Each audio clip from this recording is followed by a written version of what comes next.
कारवाई करा, कोणी त्याला विरोध करणार नाही, कोणी त्याचं उदात्तीकरण करणार नाही. महाराजांचा अवमान करणारा कोणी असू देत, तो मुसलमान असू देत, हिंदू असू देत, कोणी पण असू देत, त्याला कुठेही सोडता कामा नये. नाही, हे जे राजीनामा इतका उशीर का लावला, काय म्हणजे उशीर लावण्याचं कारण काय? एवढे सगळे जर कदाचित ते फोटो पुढे आले नसते तरी कारवाई सुद्धा झाली नसती.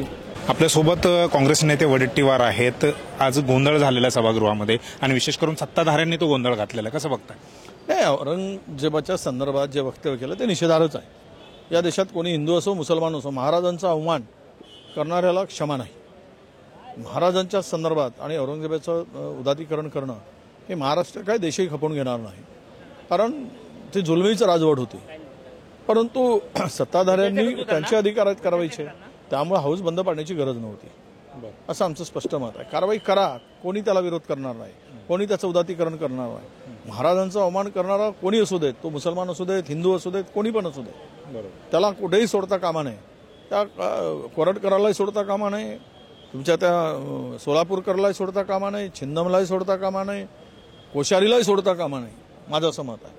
सिलेक्टिव्ह कारवाई होताना दिसते का सत्ताधाऱ्यांकडून? नाही, असं आहे की तुम्ही महाराजांचा अवमान करणारा कुठल्याही जाती आणि धर्माचा असू दे, त्याला सोडू नका, अशीच आमची मागणी आहे. धनंजय मुंडे यांचा राजीनामा झालेला आहे, बऱ्याच महिन्यांपासून मागणी होती आणि ती मागणी जी आहे ती पूर्ण करत सरकारने राजीनामा घेतलेला आहे. कसं बघता याकडे? नाही, हे जे राजीनामा इतका उशीर का लावला, काय म्हणजे उशीर लावण्याचं कारण काय? एवढे सगळे जर कदाचित ते फोटो पुढे आले नसते तरी कारवाई सुद्धा झाली नसती. महाराष्ट्रामध्ये ज्यावेळेस राग संताप व्यक्त केला गेला त्यावेळेस ही कारवाई झाली. ही कारवाई पुरेशी असं माझं मत नाही. जोपर्यंत सगळे चौकशी करून मुंडेंना 6 आरोपी करत नाही, कारण 144 लोक फरार आहे, लापता आहे, बीडचा कायदा आणि सुव्यवस्था शिल्लक राहिला नाही, अशा वेळेस ही कारवाई पुरेशी आहे असं माझं मत नाही.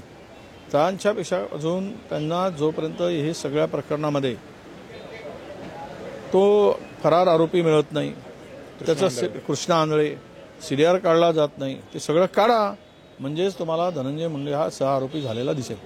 माणिकराव कोकाटेंचा देखील राजीनाम्याची मागणी केली जाते. उद्या तो विषय आम्ही घेणार आहोत.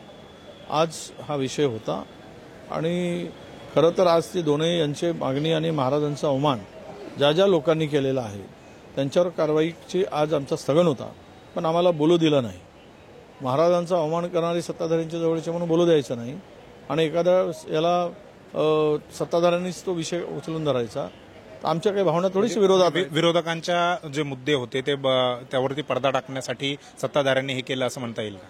नाही, पडदा टाकण्याचा विषय नाही, पण मुद्दाम सरकारची भूमिका ही कारवाई सगळे अधिकार असताना हे विषय जे आहेत त्यावर लक्ष विचलित करण्याचा हा प्रकार आहे.